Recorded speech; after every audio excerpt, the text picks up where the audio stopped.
Alright, hi everyone. We are back for another semester of biology. And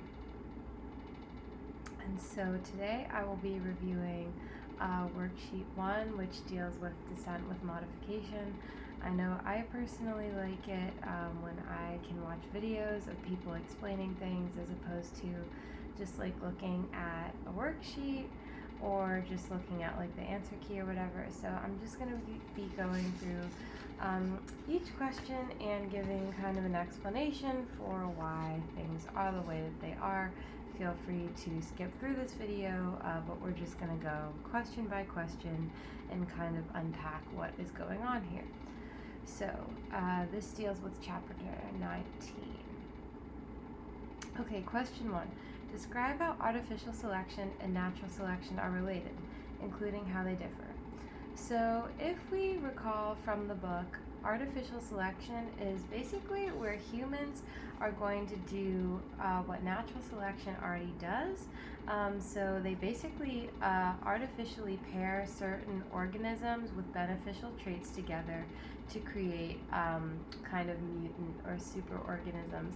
So a place where you see this a lot is in genetically modified foods. So for example,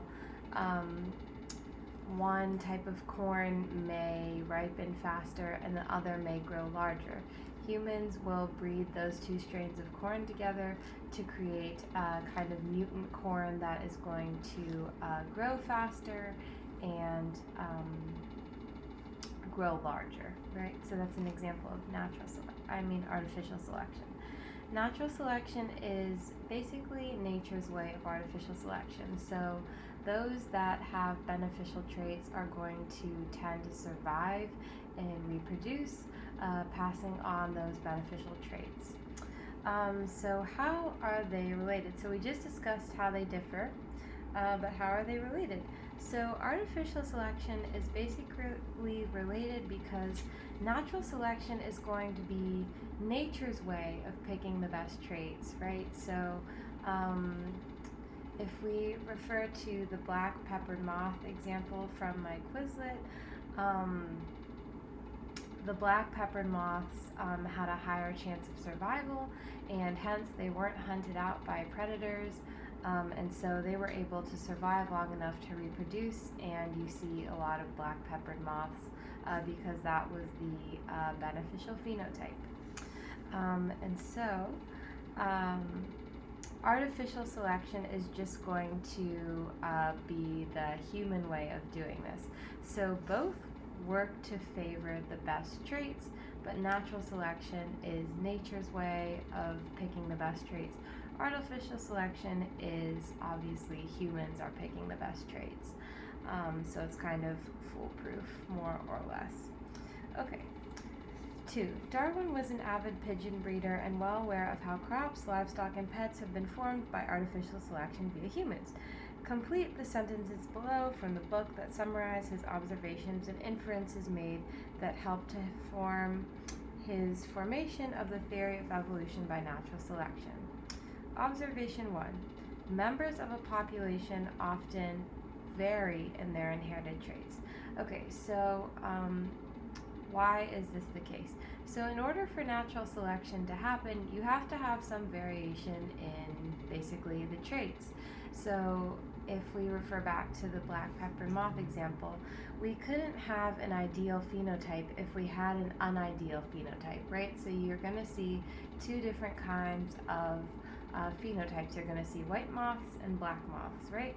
And so we need variation in order for the ideal phenotype to be pushed forward. So in order for way more black moths to exist, right, we needed white moths to be kind of weeded out of the population. Observation 2.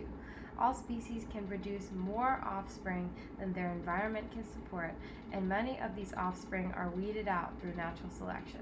So if we examine this statement, all species are going to, according to the tenets of natural selection, have way more offspring, and hence a lot of these offspring that don't have an ideal type, like the white moths, are going to essentially be weeded out through natural selection.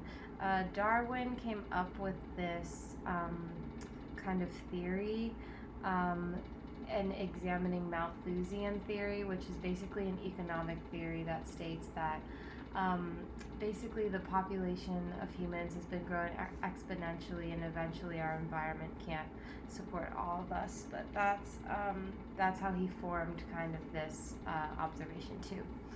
Inference 1. Individuals whose inherited traits give them a higher probability of surviving and reproducing in a given environment tend to leave more offspring. So if you think about it, the black-peppered moths, right, they survive long enough to reproduce, right? And hence, if you're able to survive long enough to reproduce, you can just keep reproducing until you have no more viable eggs or sperm or whatever the reproductive system is, right? So figure if you're weeded out earlier, like the white moths, you can't leave a whole lot of offspring.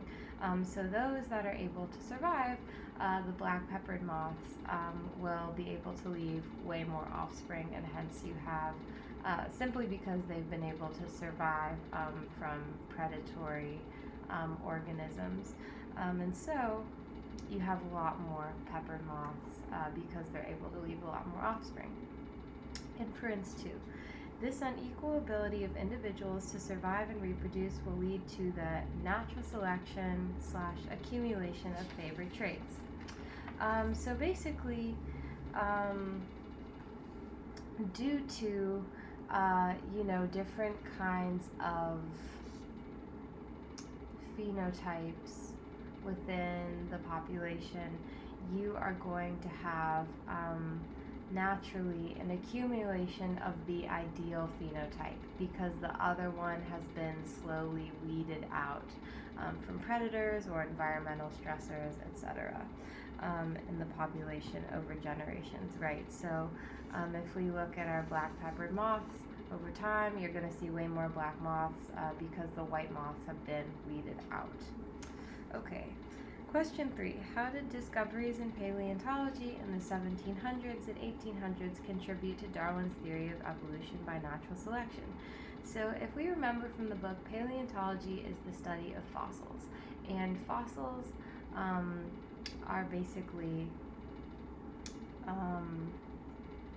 these kind of remnants of organisms, right? And so Darwin was able to look at these fossils and say, well, maybe this trait was not really useful at this point in time.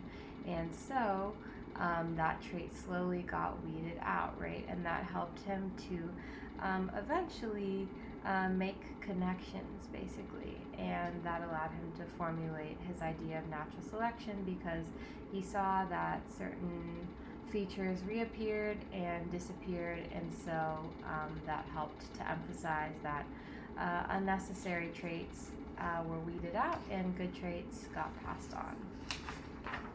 Okay, question 4. Which phase best describes Lamarck's hypothesis of evolution? A, survival of the fittest, B, use and disuse, C, genes are everything, and D, genetic drift. Okay, so survival of the fittest we can immediately eliminate because that is Darwin's theory, not Lamarck's hypothesis. Lamarck's hypothesis was the idea that because organisms have an inherent drive, they will adopt traits that are useful to them. So an example of Lamarckian evolutionary theory that's often used is giraffes. So giraffes have long necks, right? And so Lamarck would have hypothesized that due to giraffes needing to reach higher plants, they would slowly elongate their necks, and eventually that's how they would get long necks. So that's Lamarck's hypothesis.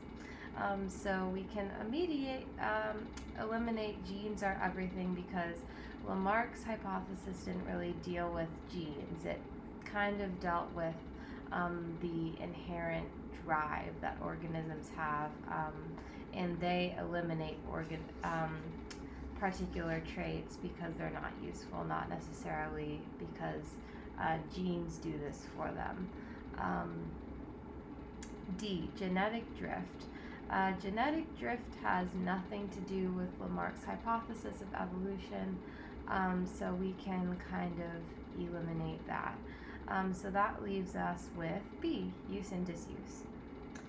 Okay, question 5. Bonsai trees are trained to grow as a dwarf by pruning and shaping a full-size tree as it grows.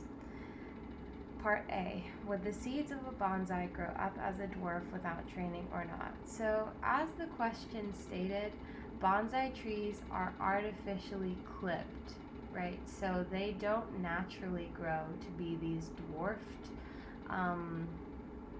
kind of trees that we see, the tiny trees. Humans trim them so that they turn out tiny.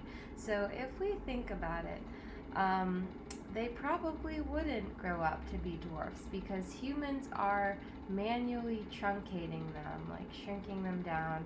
And so if they're out in the wild without humans clipping on them, then they probably would not result in a dwarfed tree. We would get a full-size tree.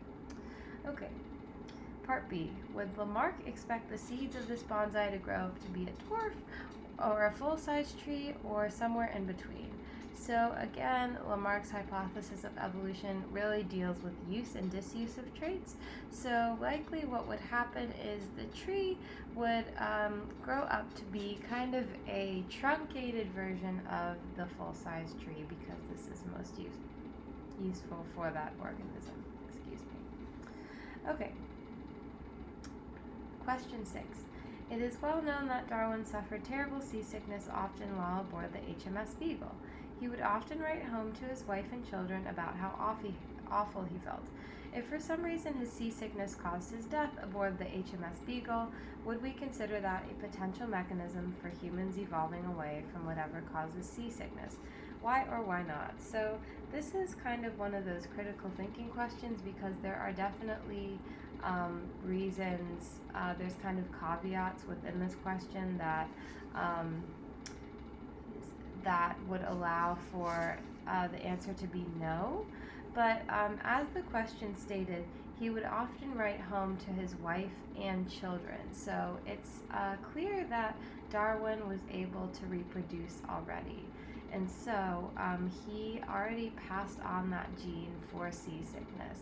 Had he not reproduced, that would be a different story. And so if you want to think about kind of the big picture of this into the hypotheticals, if we're talking about Darwin's children that hadn't been conceived yet, right? So hypothetically, if he had more children, this would be truncated because he died of seasickness. So no, because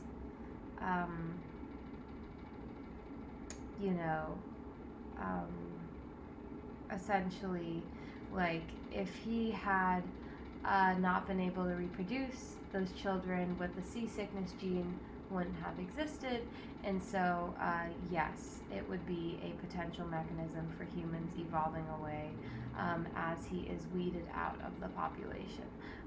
But since the question stated that Darwin